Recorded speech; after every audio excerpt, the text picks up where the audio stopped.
The stock market is a tool for taking wealth from the impatient and giving it to the patient. Hi guys, welcome back to my channel, The Wealthy Mindset. It's yours truly, Money Making Mitch. And as usual guys, this is not financial advice. Please do your own due diligence and research. So our orders and our sales are exploding. Neo Day is fast upon us in 10 days, where the company will most likely show the next gen battery swap station, which will be able to swap a battery in about 87 seconds. Yes, you heard that right. Where most likely they're going to show the upcoming L80 for next year, the Onvo L80, which most likely they're going to show the ES9 for next year, which most likely they're going to show a new advanced chip that they are working on, or maybe even about to release yet again, and so much more. This is why we never panic. We look at future projections and where the company is going. This is another blue chip company in the making. And whilst all this is happening on CNBC of all places, they just showcase Neo. So I'll leave you guys with this clip. But don't forget to hit that thumbs up, guys. Take a look. So the UAE is very progressive. They want to head to 2050 and reduce their emissions substantially, particularly in the big cities. And NEO really fits very well in. So our founder, when you look at the NEO badge, it kind of looks like a tree. So what that is, blue sky coming. So the upper part is the blue sky.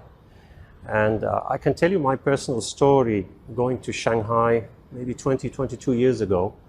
It was smoggy. I used to go to the motor shows there pretty much every year. So back in 2002, 2004, it was smoggy, it was dirty. Today you go to Shanghai, the sky is blue, the noise has disappeared from the streets, and it's very, it's clean, it's quiet, it's an amazing experience. So I believe, the UAE and the GCC countries in particular, they see a lot because they go to China a lot, and they understand that this is really helpful when you have congestion, big cities. You can improve the quality of the air, the quality of life for people in general. What type of response are you seeing in terms of sales and actual vehicles being moved in the market today? Has it been a positive response overall? So far, it's a very positive response. Particularly the UAE, there's quite a strong move, and I would say in the premium segment more than in the mass. A premium car is not a need, but it's a want. So people who've owned multiple premium cars, different brands, particularly if they were all petrol, the next level up is going to electric because it brings that level of quietness. You're insulated, there's no vibration. It's really a beautiful experience. It takes you one step up from the internal combustion engine. So most of the movement in the market is from the premium segment. There's also another reason behind that. We have to be, honest about it. As the infrastructure is coming up in the country, the people who are most able to keep an electric car running are the people living in a villa, in a house, because they have extra electricity, they can have a home charger, so that makes it very, very easy for them to acquire it. When you go down in the social sort of ladder, if you're living in a multi-story apartment, especially if the building is more than 5-6 years, the likelihood of getting any extra electricity there is very difficult. So these are kind of the trends that affect the buying behavior. And is there any plan to onshore manufacturing here to actually make the cars in the region, or will they continue to be imported from China? It's one of my favorite questions, being a true automotive person. I spent my whole life, 36 years in the automotive business. Look, you can build the car anywhere, but is it going to be successful and is it going to be profitable, right? To be profitable, you typically need volume. You need volumes of 200, 300,000 cars a year. And then you have to look at the UAE, for example. The volume is roughly around 350, heading to 400,000. That's all brands, right? So it is not possible to produce 300,000 cars and dominate the market.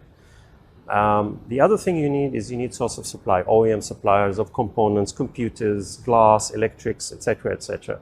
And again, within our region, that's quite tough. There's one or two countries that are a little bit closer to that, but overall in the GCC, it's a challenge. So you need OEM suppliers, you need volume, and keep in mind that the whole Middle East they consume about 2 million cars, the whole of the Middle East. So it's probably not suitable for NIO. It could be suitable for small commercial vehicles, but I think for NIO it's not the right decision.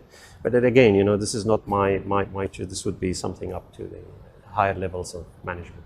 And on the competition landscape as well, here in the UAE, there have been a number of new entrants. Tesla's been here for a while, BYD also on the ground.